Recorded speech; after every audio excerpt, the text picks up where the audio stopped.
Hola, yo soy Pablo Pittel y esta es la última parte del video correspondiente a las dificultades de la construcción de sistemas inteligentes, donde hablaremos del desconocimiento del problema. Como ya hemos mencionado anteriormente, un sistema inteligente busca resolver el problema dentro de una organización.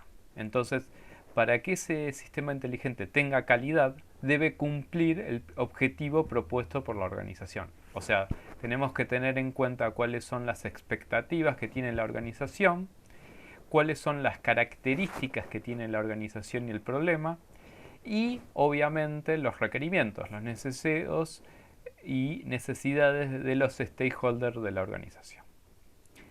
Entonces, un sistema inteligente, al igual que todo sistema software, siempre debe cumplir un propósito. Lo mismo sucede con los sistemas de información, ¿no? Para poder diseñar una solución que resuelva una dificultad o un problema que tenga un sistema de información, nosotros tenemos que hacer un reconocimiento y un relevamiento de lo que está sucediendo. Bueno, en un sistema inteligente sucede lo mismo. Entonces se tienen que aplicar mucho de las actividades y tareas, así como las técnicas y métodos que se aplican para el relevamiento y análisis del problema y de la organización donde está inscripto dicho problema.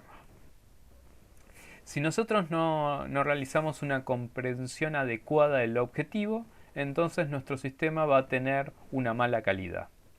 Y si no funciona bien, puede ser porque no tenemos una comprensión adecuada del problema o no se está usando para el fin que tenía previsto. Entonces puede ser que nosotros hicimos bien nuestras tareas de recolección y estudio de los datos, tenemos los datos correctos, hicimos bien nuestra tarea de elegir la tecnología más adecuada, construimos nuestro sistema inteligente usando los datos correctos y tenemos el sistema inteligente que busca los objetivos que nosotros creíamos. Pero ¿qué pasa?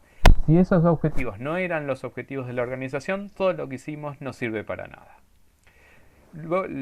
Como sucede acá en este chiste, muchas veces alguien te puede plantear, bueno, queremos hacer un sistema inteligente, empezá a trabajar y después vamos a ver si podemos recolectar algunos requerimientos. No hay mucho tiempo, así que arrancá con eso. Entonces ya sabemos que ese proyecto va a ser un proyecto condenado, que va a tener problemas y que después a la larga no va a servir. Entonces es preferible no hacer nada en vez de trabajar sin conocer lo que se busca.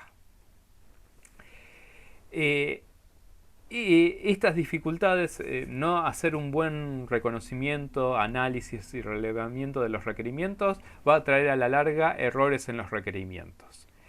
Un error en requerimiento ya saben que es la diferencia entre lo que los desarrolladores piensan que se tiene que construir y lo que los usuarios piensan que se van a obtener. Muchas veces, a pesar de que un software, sea inteligente o no, supere las pruebas, no nos garantiza que haya cero errores en los requerimientos de los stakeholders.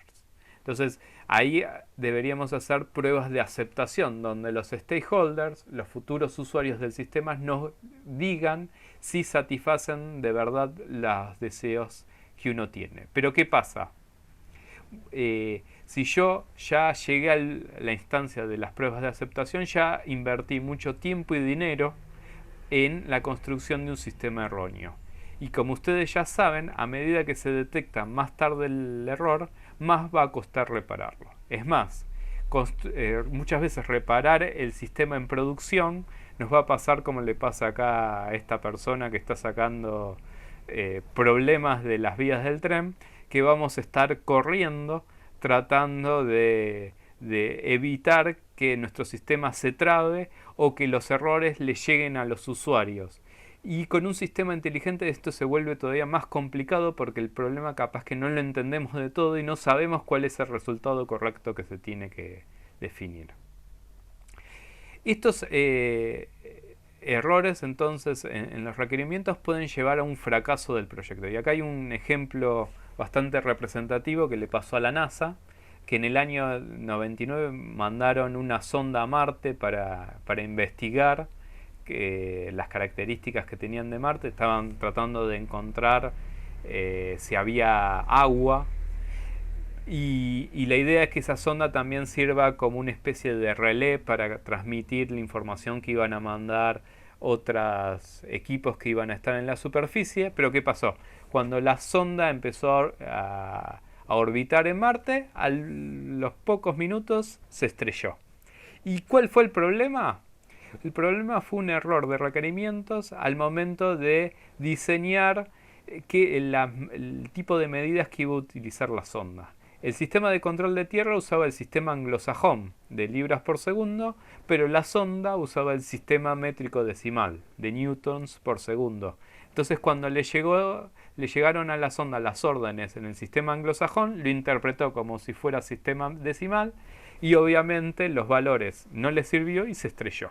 Entonces la NASA tuvo una pérdida de 125 millones de dólares, más todo un atraso en otros proyectos que iban a estar vinculados con esta sonda. Entonces fíjense, como un error tan tonto como faltar una conversión de datos de anglosajón a sistema métrico decimal generó un gran costo para la NASA. Lo mismo puede suceder en un proyecto de ingeniería de software, sea tradicional o un sistema inteligente. Entonces hay que tener mucho cuidado al momento de analizar cuáles son los datos que tenemos que utilizar y qué tipo de medidas deberían tener esos datos para que funcione nuestro sistema en forma correcta. Bien, entonces de la organización deberíamos identificar las metas estratégicas y tácticas, cuáles son las expectativas que se tienen sobre el sistema, cuáles son las características de la organización, su contexto y los procesos. Esto nos permitirá luego definir cuáles son las fuentes de datos que podemos utilizar y cuáles no, cuáles son su naturaleza y su calidad, y ayudarnos a elegir cuál es la mejor tecnología a aplicar. Entonces, este desconocimiento del problema impacta en las dos dificultades que vimos en los videos anteriores. Bueno, entonces estos son los tres tipos de dificultades que uno tiene que tener en cuenta para lograr una construcción de un sistema inteligente. Para resolverlos, entonces, no alcanza con conocer solo el aspecto de ciencia de la inteligencia artificial, en conocer la tecnología y cómo trabaja, sino que también tenemos que poder aplicar principios ingenieriles de la ingeniería en sistemas de información y la ingeniería de software, y todo eso conociéndolo a un nivel conceptual con un fin práctico. Bien, con esto entonces terminamos este video sobre las dificultades. En otro video que les subiré más adelante, vamos a hablar del proceso que va a considerar estas dos cuestiones para lograr la construcción de un sistema inteligente en forma satisfactoria y que resuelva de verdad los problemas que tenga la organización. Espero que sigan bien, cuídense mucho, hasta luego.